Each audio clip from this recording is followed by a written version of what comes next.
So today we're going to talk about World War II. This lecture is going to take from 1937 to 1945, even though World War II lasts from 1939 to 1945. Some of the questions I want you guys to think about as you're going through the lecture are why were most Americans initially opposed to entering the war, and what changed their minds? What were the major differences for the United States between the war in Europe and the war in the Pacific? In what ways did World War II alter the life for the Americans who remained at home? What alternatives were available for ending the war in Europe and the Pacific, and why did the United States choose the strategies it employed to end the war? And what are the international and domestic consequences of the war? So, before we start going into the war, I want you guys to understand the European context of this war. So at this time in the 1930s, you see that fascism is rising in Europe. So what is fascism? Fascism it's a way of thinking that throughout the 1930s, because of all the economic instability caused by the Great Depression, because the Great Depression was not happening only here in the United States. You see a lot of people turning to fascism as an answer to their problems. So what is fascism? Fascism is an ideology that takes from both the conservative side and the liberal side, and it becomes sort of like a middle way, and you will see it defined as a middle way in a lot of textbooks, because it uses strategies from both sides to appeal to the masses, to appeal to as many people as they can. And it's an ideology that is used a lot of times by dictators. Most of the time it's used by dictators or by people who act in ways that are similar to dictators. Right? So it just takes from both sides, from both the liberal left side of the spectrum in politics, and the conservative right side, the right. So that's why it's known as the middle way. So that's what's happening in Europe. The American position at this time is that we don't want to get involved in anything. We are isolationist. We just want to focus on our own problems at this time. Because we're also dealing with the Great Depression, like we're still implementing New Deal programs. We are still trying to get out of the Great Depression, and we don't really want to get involved in European problems, right? Also, Americans and the rest of the world at this time had a lot of respect for Hitler. Some people admire Hitler a lot. And so, yes, we see him taking over. We see him being more active and more hands-on. But we don't really want to get him removed from office. We actually respect him a lot. And add to that the fact that a lot of people in the United States are very anti-Semite, are pretty much and like they see Jews as maybe somewhat like not untrustworthy, and And again, they're anti-Semites because um, they don't really like Jews, and so they actually support that aspect of Hitler, right? That's the American position at this time. So in Italy, Italy was the first country in Europe to have a fascist government. So the government in Italy is, at this time in history, it's a kingdom. They have a king. And so Benito Mussolini, he's actually not the leader as far as like being the president or anything like that, but he is the prime minister. The king actually appoints him prime minister because Benito Mussolini and his party are really, really popular in Italy. And so Mussolini begins to implement his policies in Italy. And so he begins to expand. One of the things that he wants to do is that he wants to recreate the greatness of uh, the Roman Republic. And so he wants to expand Italy and make it as awesome and as great as it was under the Roman Republic. So that's why he begins to expand. And he begins to use a lot of symbols that the Roman Republic used. And actually the word fascism comes from the word fascia, which is a symbol that the Romans used while meeting in the Senate, and it actually symbolized law and order. Like as the Roman Senate was meeting, the fascia was there, and it symbolized law and order. And so, with this in mind, Italy, Mussolini wants to expand Italy as far as the Roman Empire was. And so to do this, he begins to invade Ethiopia. So this is a part of Italy's expansionism into Africa. And so he begins to, by invading Ethiopia in 1935. The League of Nations tries to stop him because Ethiopia at this time is the only country in Africa that was independent, that wasn't a colony of another country, of another empire.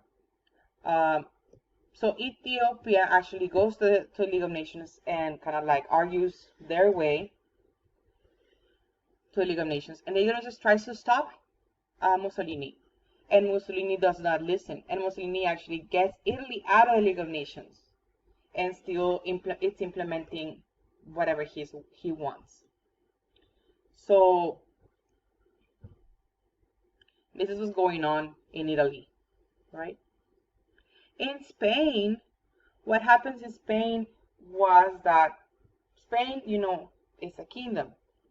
And what happens here is that it was there was a movement in Spain to create a republic. And so in the elections for the parliament in Spain, the Republicans actually won a lot of seats and actually won the majority of the seats.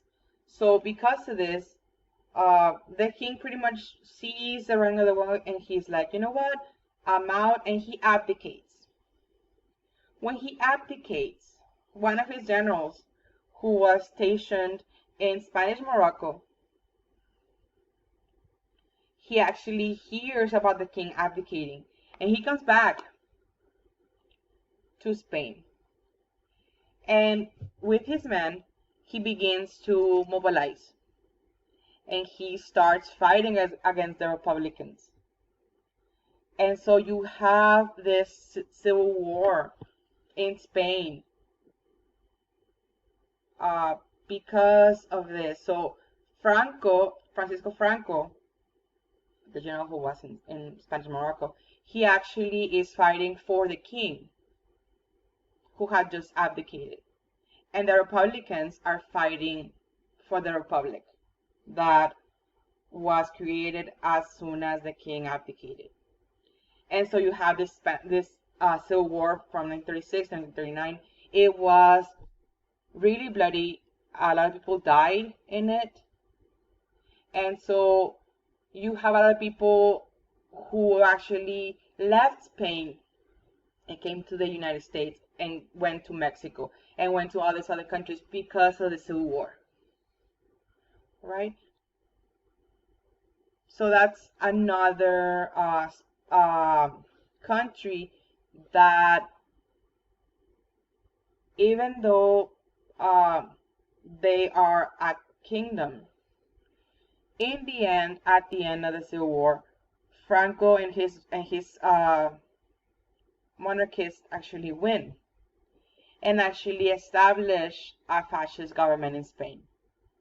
Uh, Franco was in power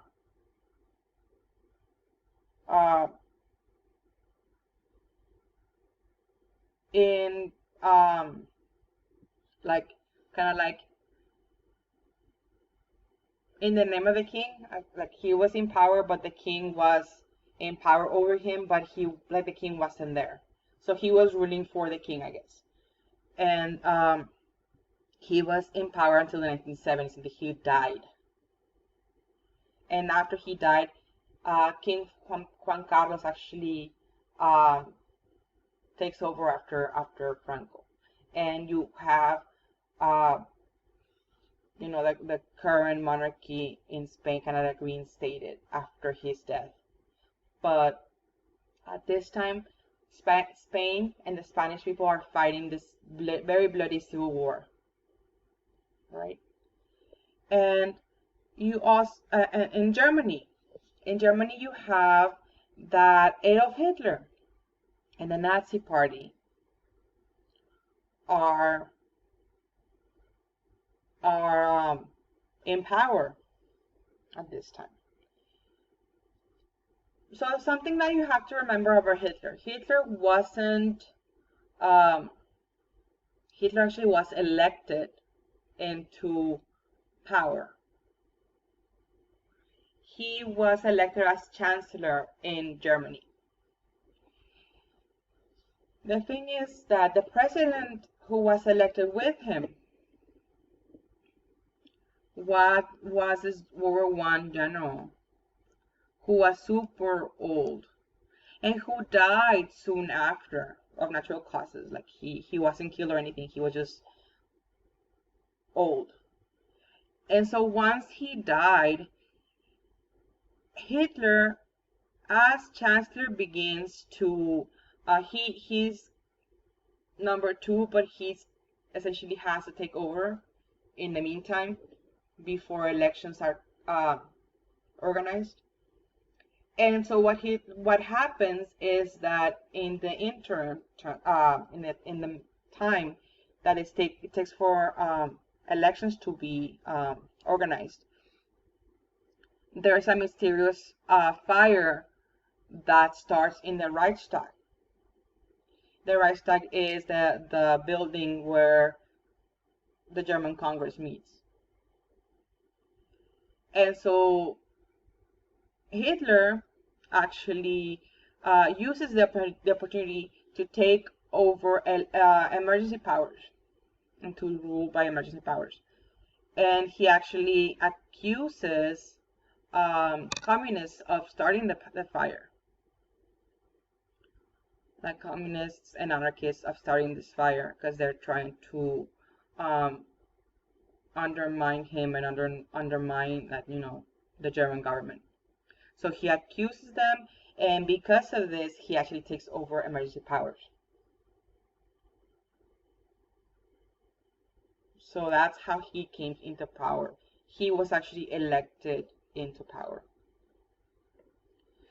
So once he's in power, Hitler begins to go ahead and like stop following the orders of the Treaty of Versailles. So one of the things that Germany couldn't do was that they couldn't have any military presence in the Rhineland. The Rhineland is the version the not the version the border, the region that is the border between Germany and France. That's the Rhineland. And so France, if you remember, France was really nervous about this, and they didn't want any German presence, any German military presence in that region. Hitler begins to remilitarize that region in 36. And so he begins to have, also begins to build up his army. He begins to recruit people for the army as well. He also, in 1938, he annexes Austria. Now Hitler, even though he's the leader in Germany, he was not born in Germany. He was actually born in Austria. So in 1938, Germany annexes Austria. And he annexes Austria in this under this policy called Anschluss.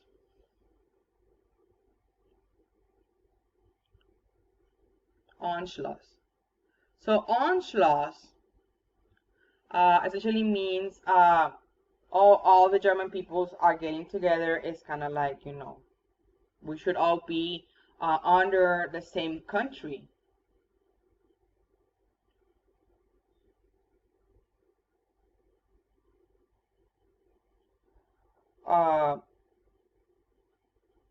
So Hitler essentially forces the resignation of the Austrian chancellor, and he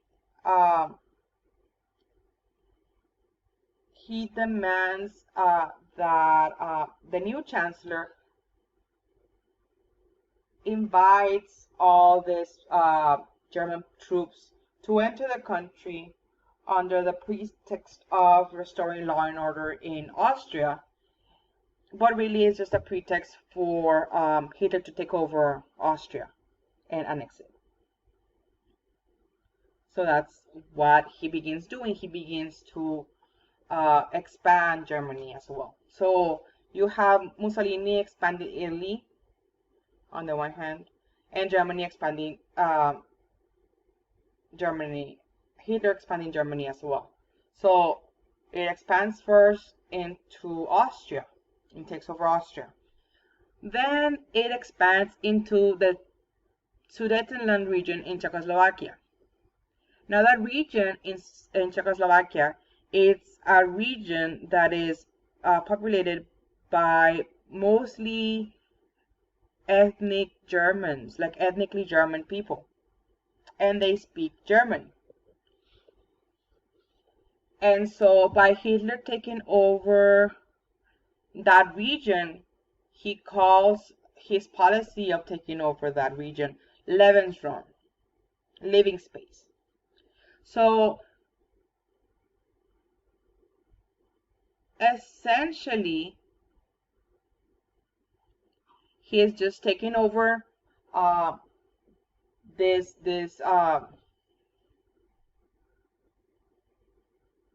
region as living space, and also because he argues that, hey, all these people are ethnically German, they should all also be part of Germany, of Greater Germany.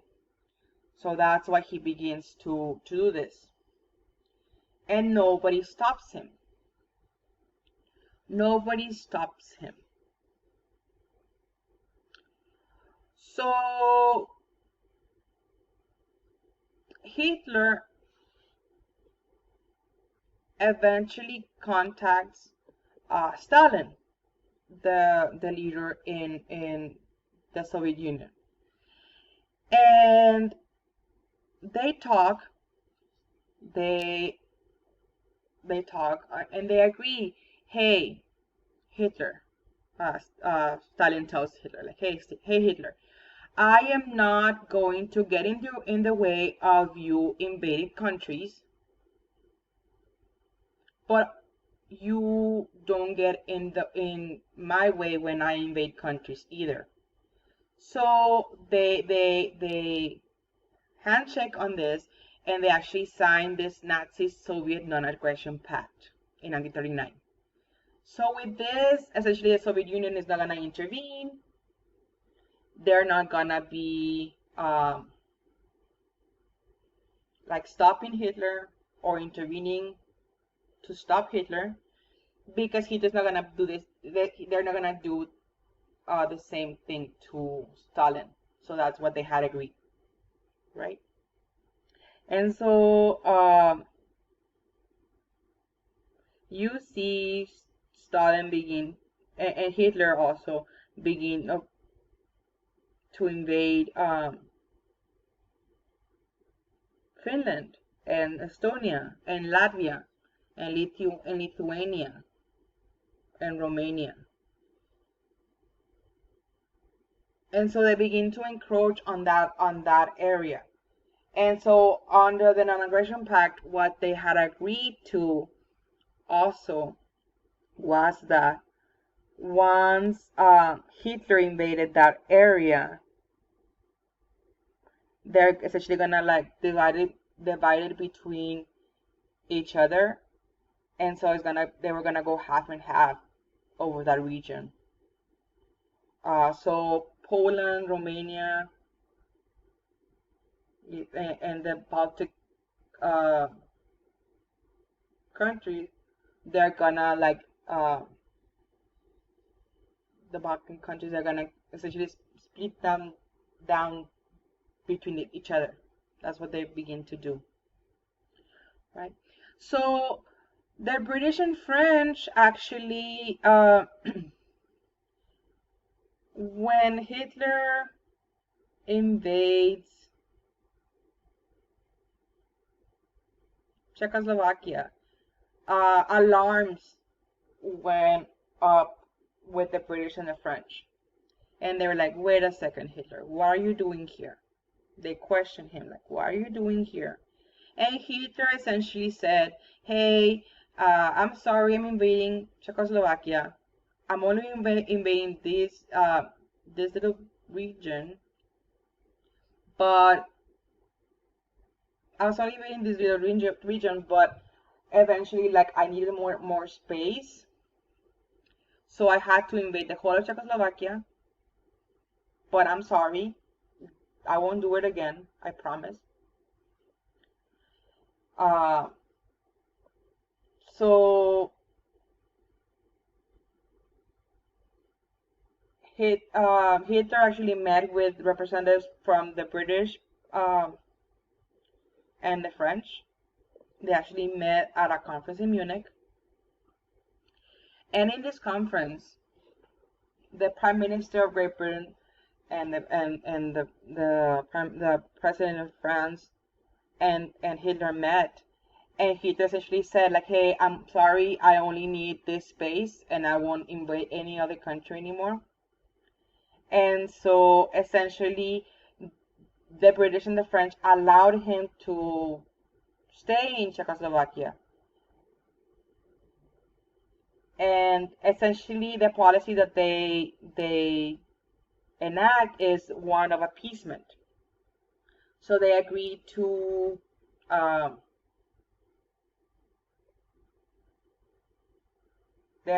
let Hitler take over Czechoslovakia, and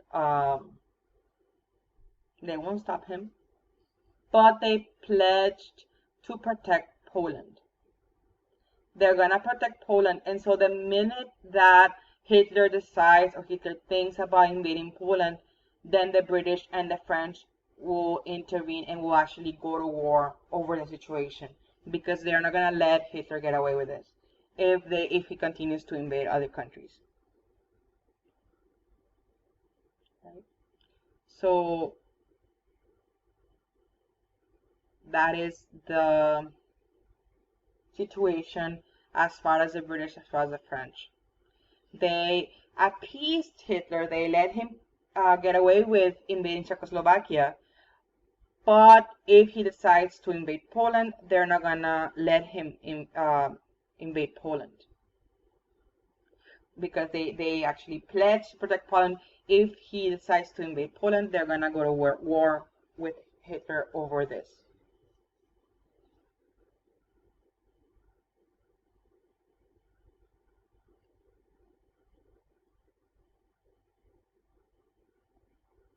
And that's the Prime Minister of Great Britain, Neville Chamberlain, who actually, when he comes back from this Munich conference, he addresses the press that's waiting there for him.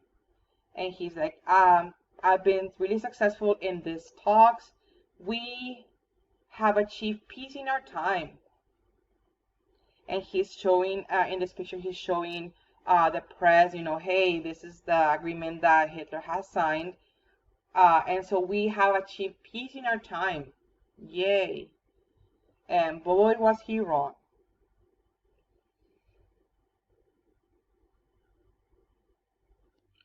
So let's go ahead and continue with the Asian context. So in Asia, we have the Japanese. The Japanese at this time, the Japanese, even to this day, they're an empire, and so they have an emperor. But at this time, in particular, in the 1930s, the Japanese are really militaristic, and so the military has a lot of power. And the Japanese really want to expand because they're an island nation, and so they don't have that much natural resources. So if they want any resources, they have to go out and seek them from other countries because they don't actually produce many of them. So the Japanese actually invade Manchuria, which is a region in China, in 1931. And they actually fight in Manchuria from 1931 until 1934. Like, they finally defeat the Chinese. And so they actually start out a puppet government in Manchuria. And so they start this kingdom of Manchukuo in 1934. And this Manchukuo is gonna be controlled by the Japanese and in existence from 1934 until 1945, which is the end of World War II. In 1937, you have the Chino-Japanese War beginning, and it won't end until the end of World War II. And so they're gonna begin fighting with the Chinese in 1937. Again, all of this because of the invasion of Manchuria. All right. So, as far as who was fighting for the Chinese, you have Chiang Kai-shek, who was the leader of the Chinese at this time, fighting with the Japanese.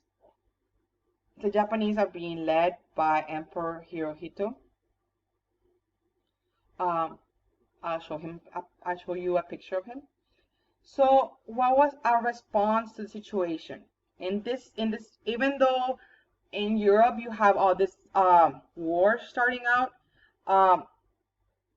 and in Asia you have all the Japanese essentially like being controlling.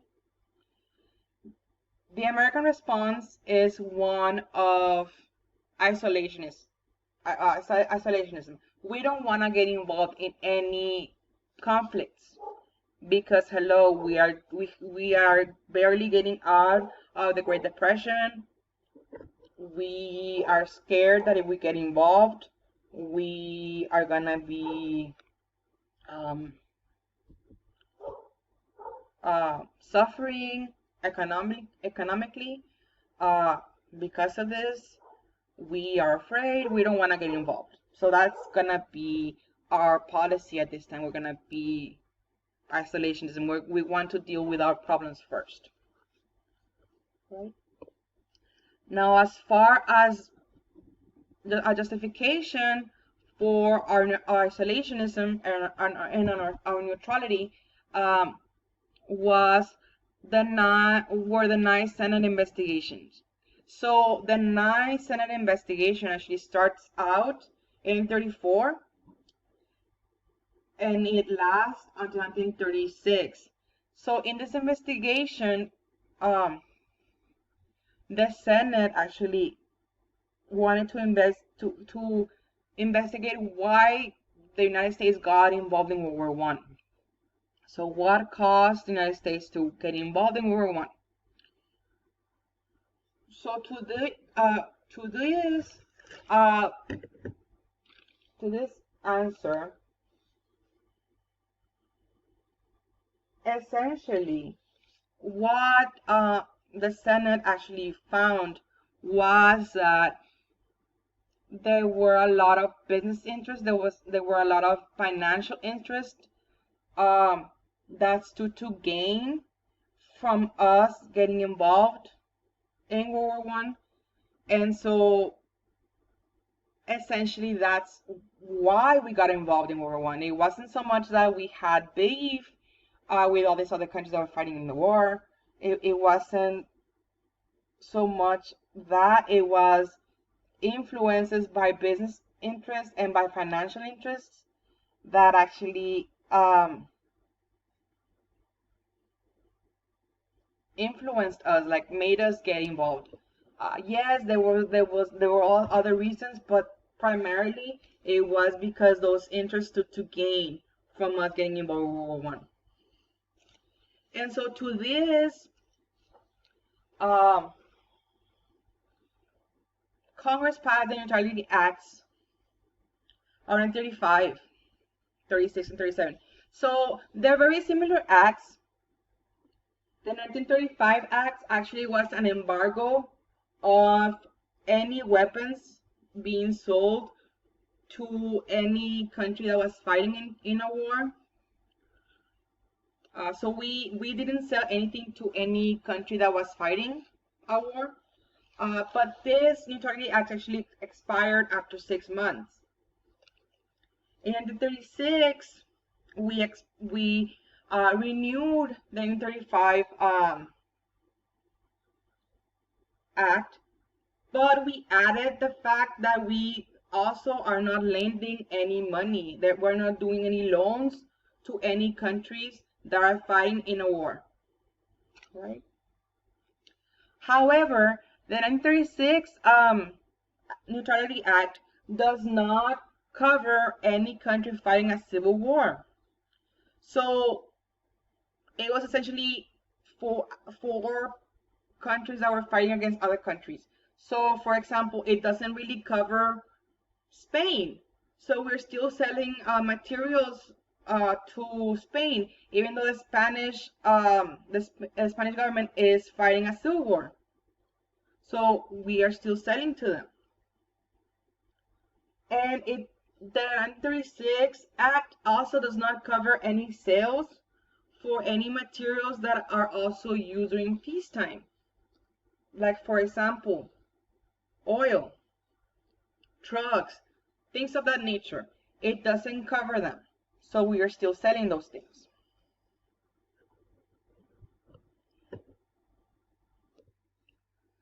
The Neutrality Act of 1937 actually fixed those problems.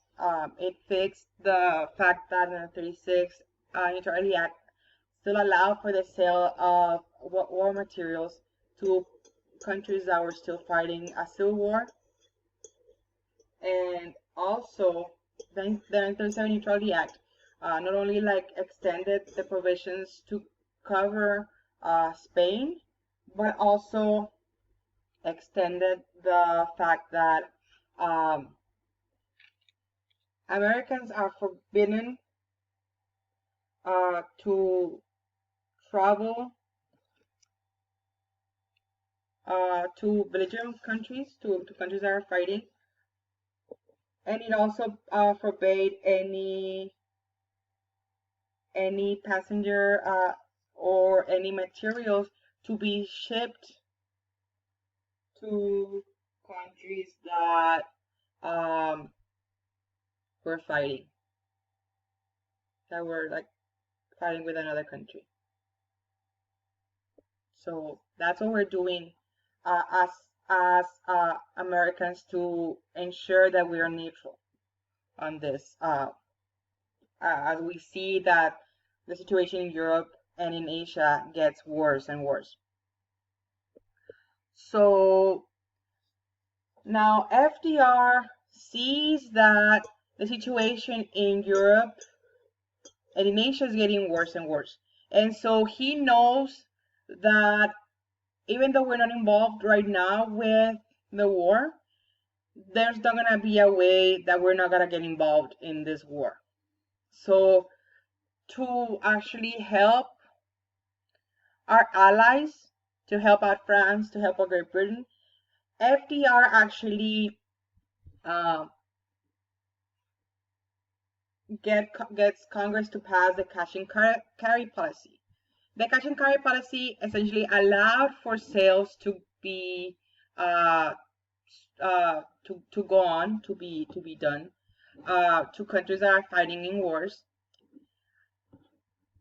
However, they had to pay us for those items in cash, and they had to come to any of our ports or any of our like controlled areas where we were, and they had to pick it up. They had to pick up those materials themselves. They had to pay us in cash, and carry the materials themselves. That's the cash and policy, the cash and carry policy. That's what it's involved. So that's one of the things we're doing as far as how are we getting prepared to fight this war if we ever get involved in this war. Even though there's neutrality acts, we are passing the cash and carry policy. We are also, for the first time since the revolution, since the Russian Revolution, we are also now recognizing the Soviet Union as a legitimate government, which is something that you need to do if you're gonna have diplomatic relations with the Soviet Union. You need to recognize them as a legitimate government first. And FDR knows that they might want to be our allies, or that we might need to have diplomatic talks with the Soviet Union, so we need to have those open channels of communication there. So that's why we recognize the Soviet Union as a legitimate government. And that happened in 1933.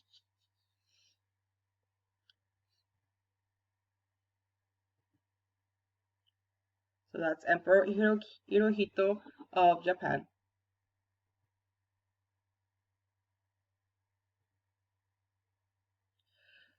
So World War I begins, and this is before the United States gets involved. So war begins when Germany invades Poland, and Germany invades Poland on September 1st, 1939. So who is fighting whom? So on the one side, you have the Axis powers. There's Germany, Italy, and Japan. And on the other side, you have the Allies. You have Great Britain, you have the Soviet Union, eventually the United States will join the Allies, and France.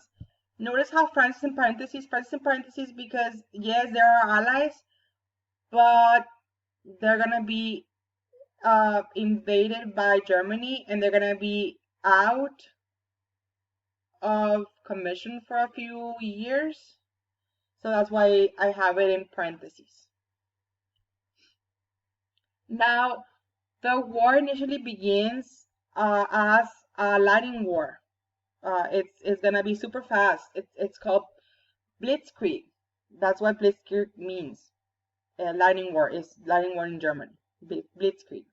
So it's super fast, and it's called Blitzkrieg because it's super fast, and the countries that the Germans are invading are not prepared uh, for the invasion, so they defeat it very quickly. And so Hitler is able to defeat Denmark and Norway in April 1940, and then Belgium in May of 1940, and then the Netherlands also in May of 1940. France is defeated in June of 1940. And so that's why it's called the Lightning War. It's called the Blitzkrieg because it just takes place super fast, and the Germans' way of fighting is that they invade, they defeat the country, and then they very quickly like take over, and then they move on to the next country. Now the Battle of Britain, Britain is Germans. The Germans attempt to invade Britain, and they attempt to invade it and defeat it. And the way that gonna try to do this is by using the Luftwaffe, which was the German Air Force. That's what the name of it was. And it's gonna be a battle that's gonna take place entirely by air. It's gonna be the Royal Air Force against the Luftwaffe. And even though they came very close, they are never able to defeat the British. And eventually they give up. They give up because they have to use their resources in other fronts of the war. The Germans have to use their resources in other fronts of the war, so they stop this battle. But it does take place from August of 1940 to May of 1941. So they attempted to invade Great Britain. Also, in June 1941, the Germans actually invaded the Soviet Union. And pay attention to this, guys, because if you remember, the Germans had an agreement with the Soviets. They had the German-Soviet non-aggression pact. So Hitler didn't care about that pact, and he still went ahead and invaded the Soviet Union.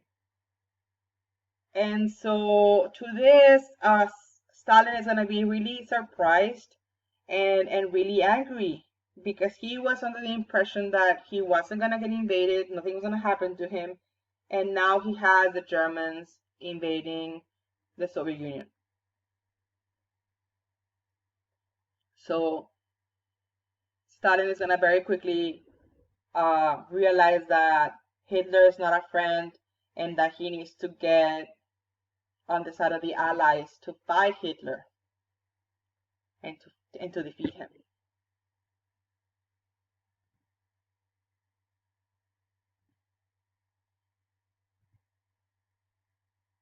That's Stalin. So that's Operation Barbarossa. That's the tactical name for the invasion of the Soviet Union. Operation Barbarossa. And so you can see that the German troops are moving from Poland into the Soviet Union.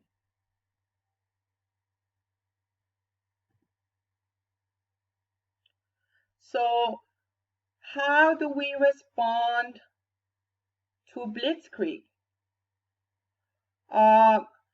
We are still under the Neutrality Acts, but we are already like we already have the cash and carry policy in place. Now, what are we gonna do to help our allies? To help our allies, FDR gets Congress to pass the Destroyers for Bases deal. So this is passed in September 1940, and it's very much what the name means. You know, you are exchanging destroyers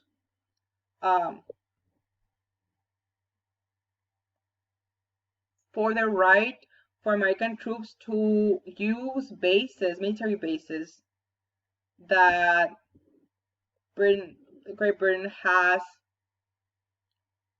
across the world. Um, so that's what we're doing. We're exchanging destroyers, American destroyers, for the right to use military bases that the British have. And we passed that in September 1940. Another thing that we also passed in September 1940 was the Selective Training and Service Act, and which was essentially a draft. And this was the first time that we passed a draft during peacetime. But again, FDR knows that we're not gonna be in peacetime for long, so he's getting prepared, and so that's why he urges Congress to pass the draft. Right now, in the State of the Union of 1941, FDR actually outlines the four freedoms, and it's very famous. It's a very famous four State of the Union speech because of the four freedoms that he actually outlines, and so it's called a fourth freedom speech. And so in this speech, he actually outlines that we are very fortunate as a country because we have the freedom. We have freedom from want, meaning that we are able to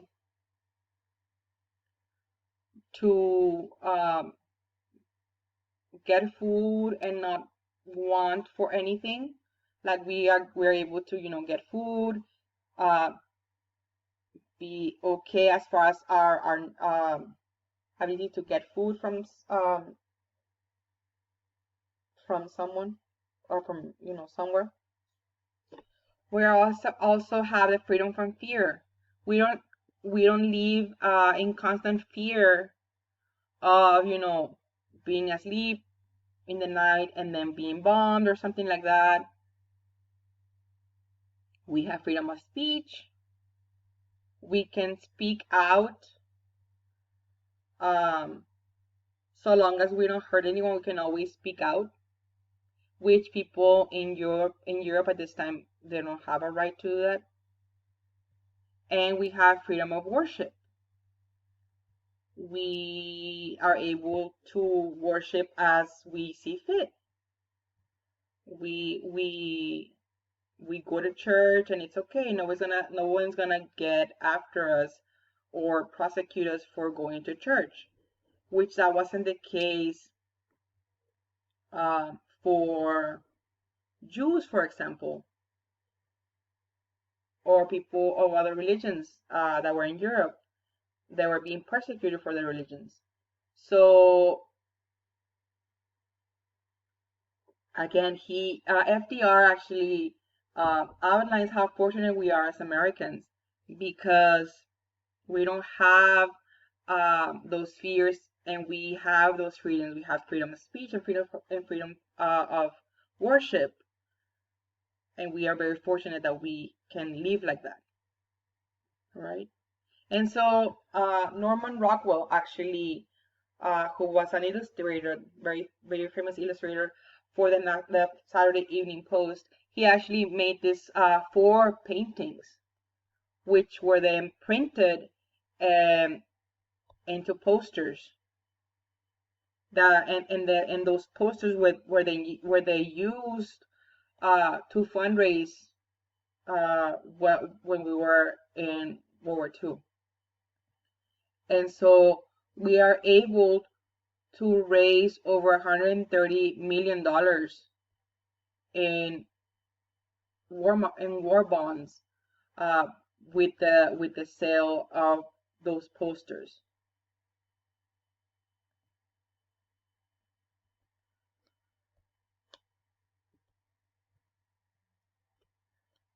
In March of 1941, we actually Congress actually passed the Lend-Lease Act. So in this act, we're still not authorized to sell to other countries, to sell raw materials, but we can still lend them out or lease them out, right? They're not able to, we're not able to sell them to them outright, but they can actually buy them out or lease them out from us. In August 1941 was the first time that FDR meets with Winston Churchill, the Prime Minister of Great Britain, the new Prime Minister of Great Britain. They meet at the Atlantic Charter Conference. Now, the Atlantic Conference allowed for FDR to meet Churchill, and it also allowed for both of them to outline the Atlantic Charter. The Atlantic Charter was this document that will actually outline that, you know, we both are we're both gonna protect the freedom of the seas, the freedom of trade, and we're gonna move for a reduction in armaments, as far as, you know, for both of us and for the rest of the world. The Atlantic Charter is gonna be used in the future as part of as a basis for the United Nations charter. And we're getting closer and closer to the United States getting involved in this war. So Japanese-American relations were not in a good place as far as